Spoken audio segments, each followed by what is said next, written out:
Well, hello everyone, and welcome to Color with Donna in Coloritaville. And today's video, which will kick off our Markers 101 series that I promised you guys I would do starting in January. And just, uh, just to tell you guys, if it seems like I'm hurrying through this video, I am so sorry, but this will be the second time I have had to try to record this video. I recorded 47 minutes of footage the other day, and there was no mic on while I was recording, and I did not know that. I am not good at doing voiceovers because I talk with my hands. If you were to meet me in real life, just at a restaurant, and we were talking, this is exactly how my hands would be going on the table while these words were coming out of my mouth. It's the way I've always been. And it's very hard to match the hand gestures when I go back and try to do voiceovers because I do talk with my hands so much and they're constantly moving. And it doesn't make sense if the gestures don't match the words. So I don't like doing voiceovers at all. So I'm just going to re-record it. And my thought on that was if I was going to sit for 47 minutes, 30 minutes, however long, and do a voiceover, that I could just do a whole new video just as easy. So yeah, so here we are. That's my little disclaimer. I hope I can hit on everything that I hit on the other day. And maybe even be a little more efficient with it because I think there was a lot of fluff in the other one that wasn't necessarily necessary. Okay, so of course now I've spent 2 minutes telling you guys this, but so welcome to the Marker 101. I do not claim to be a tutorial channel. I am a color and chat review flip through type channel. However, my subscribers for the past 2 years have asked me to take the time to dive deep in depth with markers, and I agreed I'm going to do that. So there are plenty of tutorial channels out there that can teach you how to do really wonderful, wonderful, fancy things with markers that I may not even know how to do myself, but I will try my best to teach you what I know. And hopefully by the end of this series, there will be several parts to, you'll know everything I know about markers, and you're going to either love them like I do or hate them, walk back to your pencils and never look back. It's kind of like that when it comes, especially to the alcohol markers. So yeah, so I am going to start the series with the alcohol markers because that seems to be what everybody's most interested in, and that is what I am the best at myself. I'm still trying to learn how to use those water-based markers myself. But yes, so this first video, I'm just going to focus on what is an alcohol marker and getting you a little familiar with the types of alcohol markers that are available to you to be used. The ones that I know of, there may be some others, I'm not sure, but we're going to talk about what I know. And yeah, so let's jump right in. So first thing first, what is an alcohol marker? No, it's not a marker that heads out to the bar every Friday night and gets really drunk and comes home in colors. Nope, that's not what an alcohol marker is. Different type of alcohol. When we say alcohol marker, we're not referring to its substance addictions. We are just referring to what base is used inside of our markers added to the pigment that makes the ink. So to my knowledge, you have alcohol-based, water-based, pigment-based, and India ink. The India ink might be pigment, I'm not sure. But at any rate, that is what I am personally aware of. If anybody knows of any other bases to markers, leave that down below. I would be very interested just, to know myself.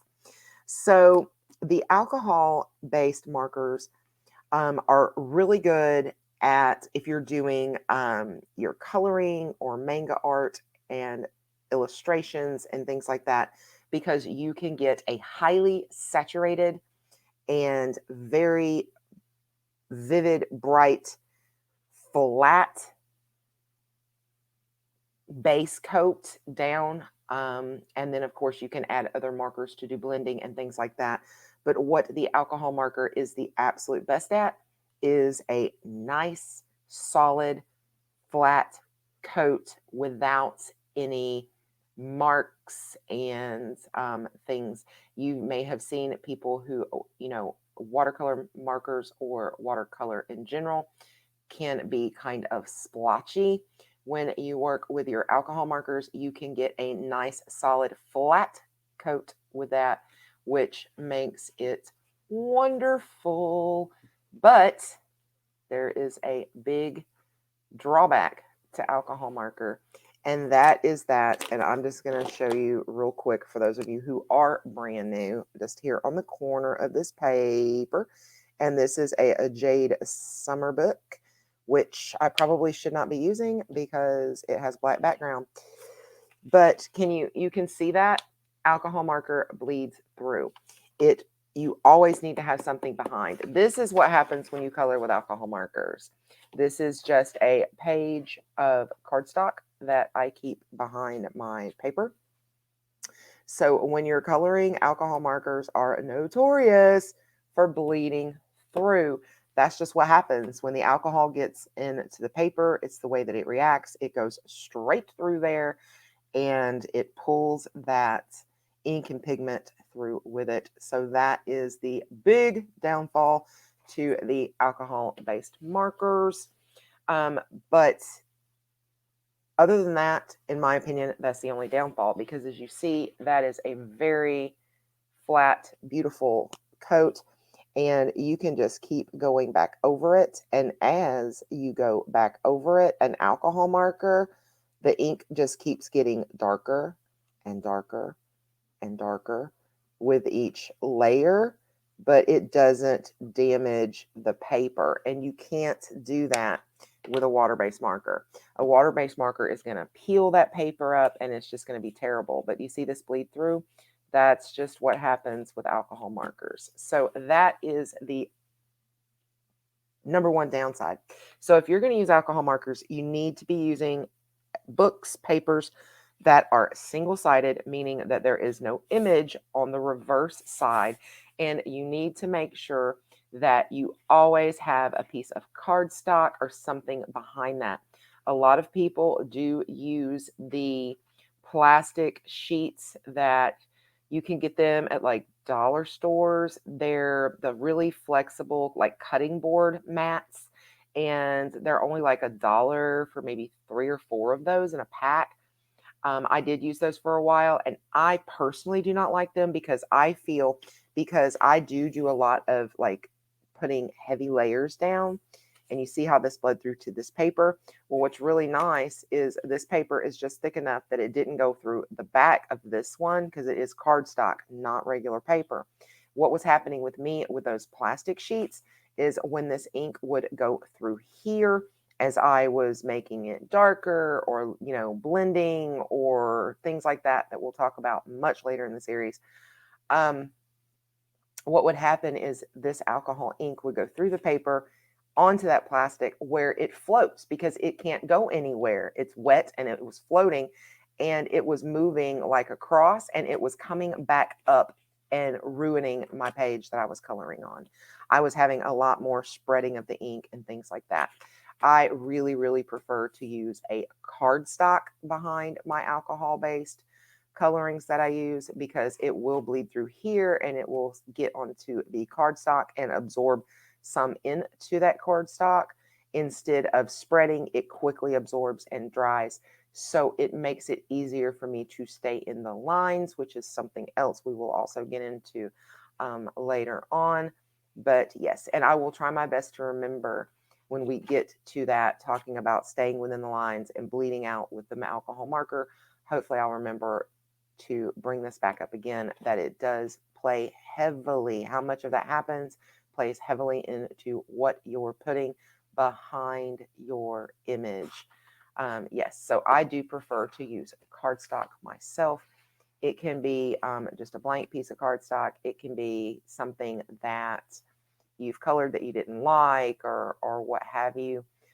You also, if you have like a cardboard box that comes in the mail from a shipper or something like that, you could cut that down into like a size that would work for you, and that would work also.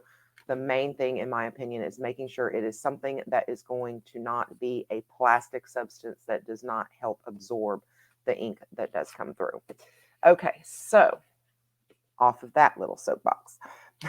All right, so I've told you what alcohol markers are. It's all about the base that the ink is, or pigment is added to. I've told you the biggest downfall, which is definitely the bleed through. So you're going to need to be on a single-sided paper if you're going to use alcohol markers. Now the biggest question is, what alcohol markers should I use, right? What's available? There are several different types available, and I am going to show you what I suggest for absolute beginners, people who have zero experience with alcohol markers and you are just starting out. This is what I personally started with, and I would kind of still, I believe, recommend that to an absolute beginner. And those are permanent markers such as Sharpies or Bics.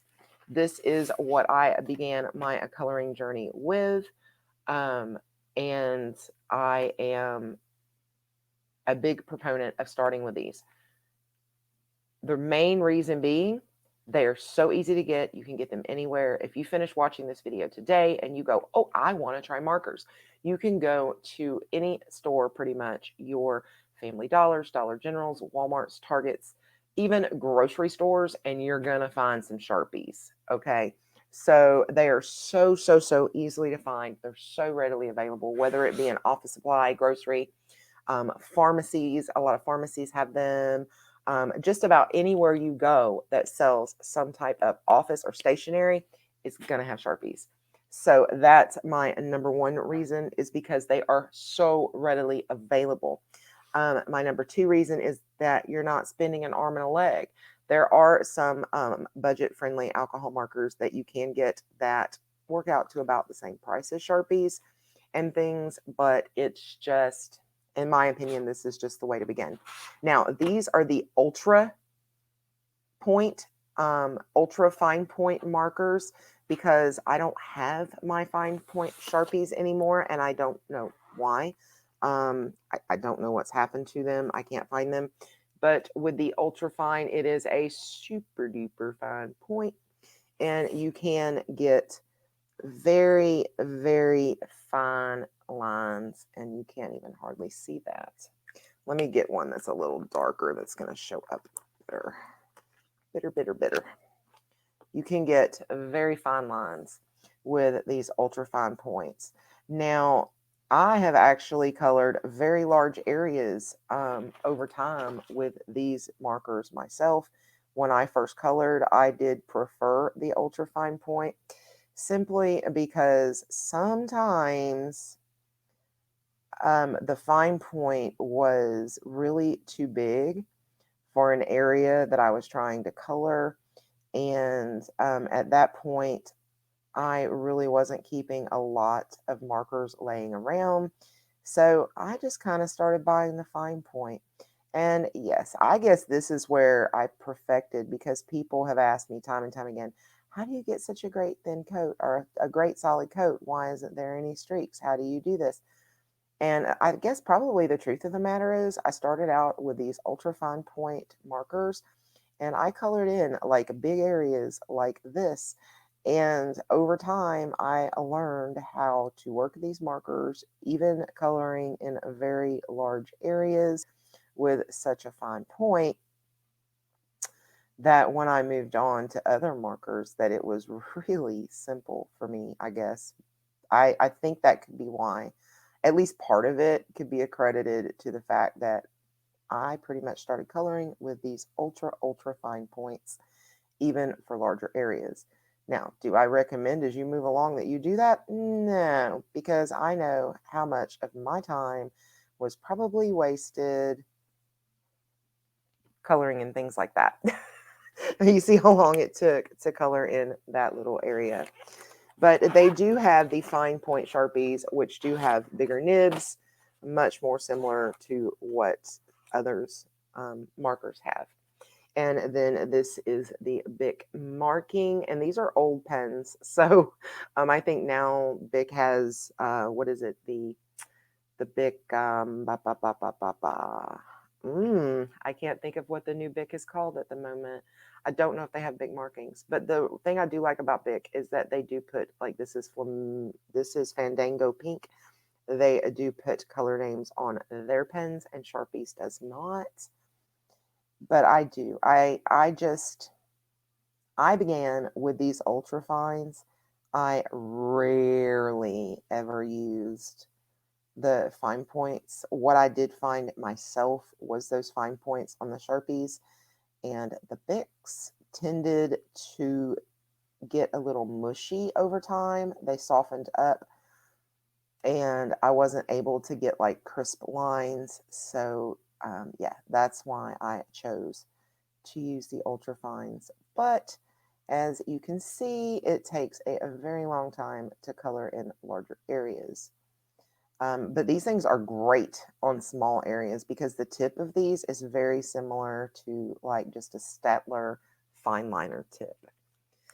So very nice. So that is what I would suggest for beginners to start out with because they are so readily accessible and easy to get. Sharpies also has, I don't think there's as many colors in them, but they do have just chisel tips, which are broad points. We'll show you some of those here in just a second.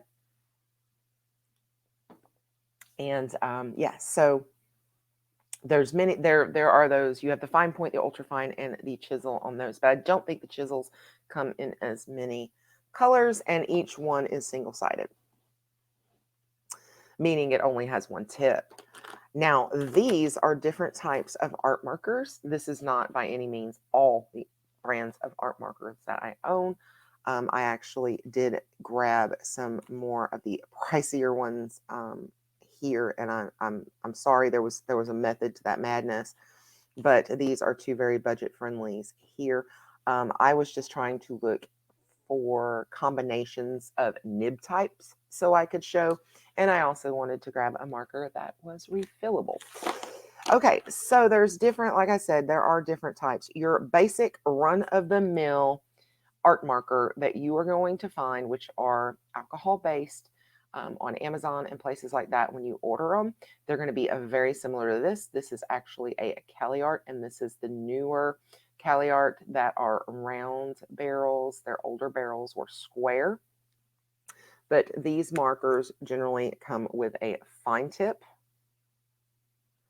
and then they come with a chisel or broad tip. And this is just going to be your average run-of-the-mill art marker that you find. And you can look on those. They'll generally say broad and fine. And the chisel definitely can give you very, very bold lines. So you can color in a lot of area quickly. But you can also turn the chisel to more of one of the corners, and you can get a much finer line with that also. So the chisel works really good when you're doing backgrounds or larger areas that you want to color in rather quickly. And then you have the fine tip. Ooh, the fine tip. And the fine tip is, just like it said, it's a pretty fine, smaller tip. It does take a little bit longer to color in an area when you use this tip. However, it is much easier with this tip to get into corners and little nooks and crannies and things like that. I also find it easier not to bleed out of the line by using the fine tip. I have seen several of you who mainly color with your chisel, and boy, hats off to you. I do not have good control of the chisel tip. I've gotten a lot better than I used to be, and I do use the chisel more often than I used to. But for me, the fine tip is normally my preference when it comes to which end of one of those markers I'm going to use. So that's just going to be your average. And they come in so many different name brands and styles and, as far as barrel sizes and things like that. But same basic principle, fine tip, broad tip, or also known as chisel. So if you hear chisel, it's referring to the broad end of the marker. The next basic type of marker available is going to be your brush markers. And this is a Prismacolor Premier brush marker. You have a brush end, and these have very, very nice brushes. And then on this particular marker, instead of the chisel, you have a fine tip. I really do like this as a mix because I personally, if I want to use a broader tip, I'd rather use a brush and have a fine tip for fine details. So this is one of my favorite setups, is in the Prismacolor Premier brush markers with the brush and fine tips. They also have fine tips with chisel tips, just like the Cali Art marker that I just showed you. But these brush markers can really, and this is going to be a light color. Crud. I didn't mean to get such a light color. I wanted you to have colors you could really see. But you can get very broad strokes with this brush. And I really, really like that. But if you're doing like a backgrounds, because you put it down very much like a brush, at least I do. So if you're doing a background, I would definitely rather have a chisel, but just in everyday coloring, to have a broader end, I would rather have the brush. You can get finer lines also. See how fine you can get with that brush? So you can get finer lines also. And that's the good thing about a brush, is you can have small strokes that are very fine, or you can have much broader strokes with the brush. And then, of course, it also has the fine tip, like the other pen, that works really the same as the other fine tip that I showed you from Cali Art. So it's a very nice combination to have. Okay. Next, I was recently introduced to these Taotree Art Markers.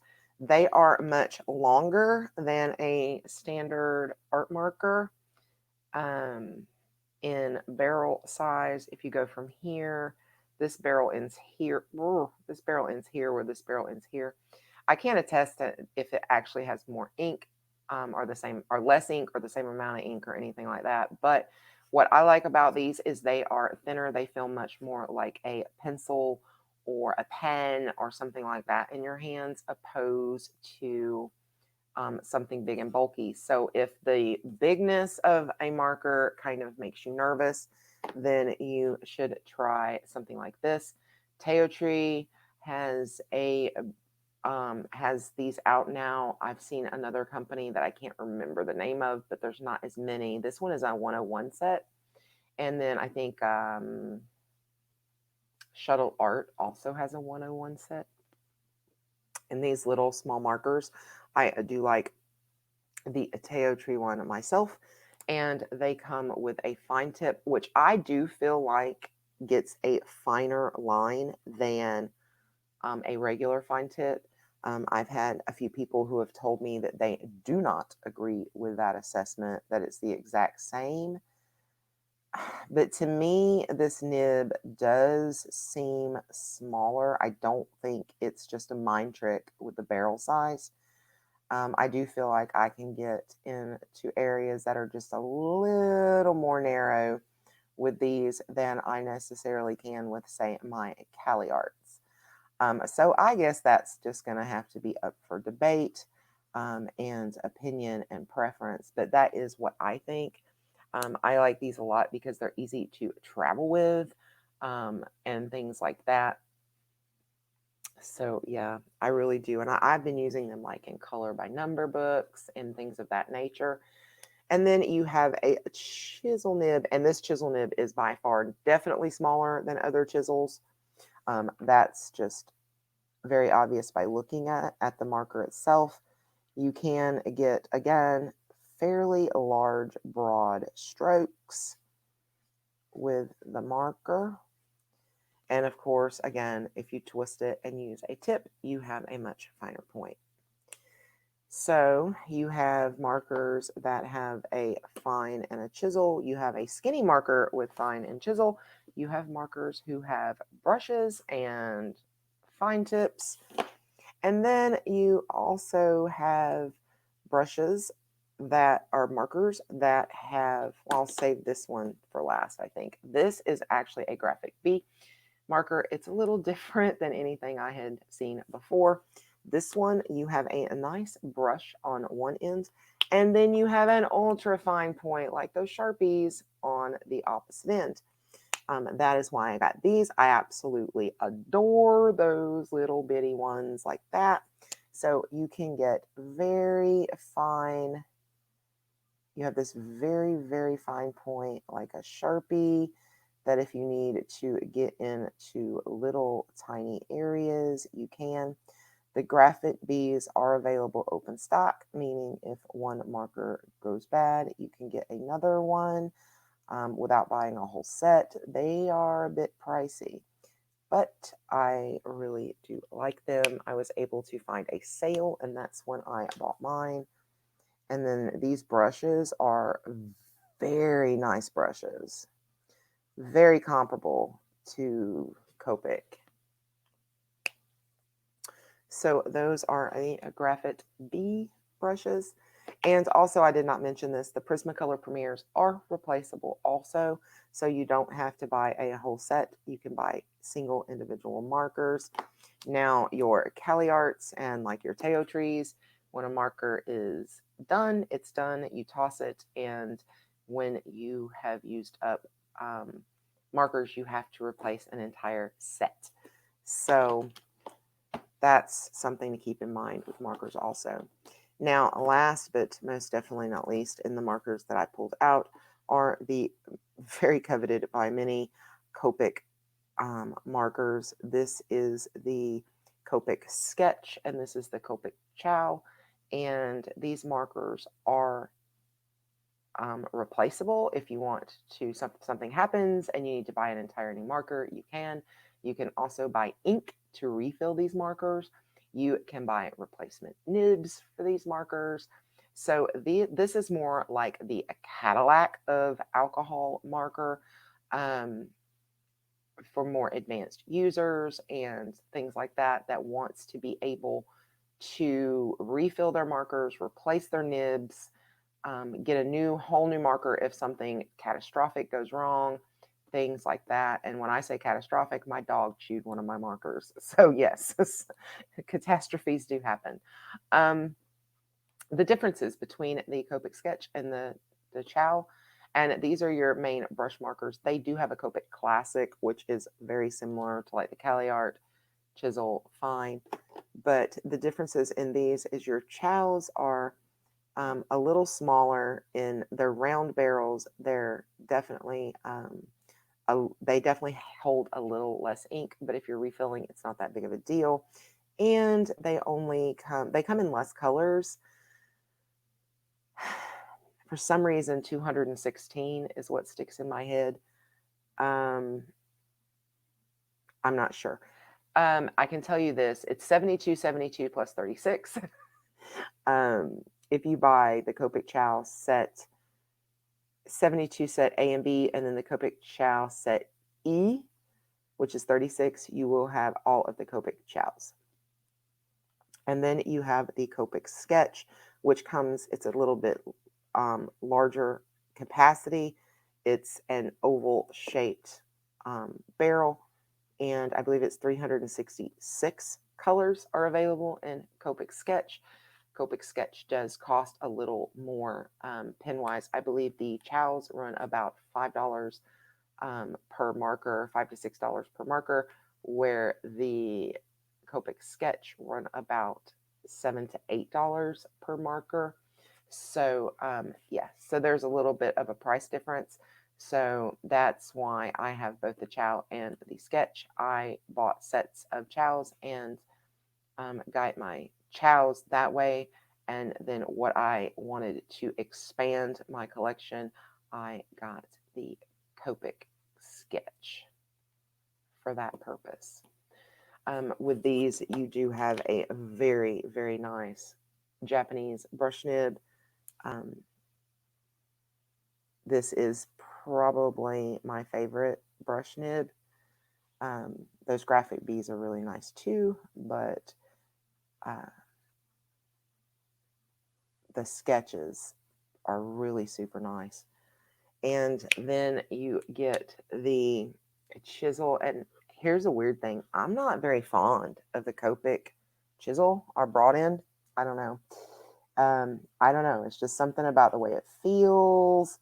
I'm just not quite as fond of this end as I am of their brush ends.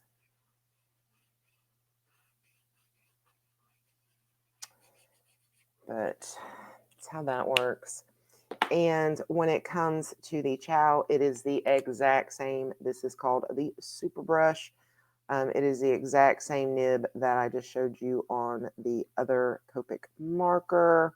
So there is no difference. There's no difference at all in your nibs upon these markers. It's just a preference. And you have the exact same chisel on the other end.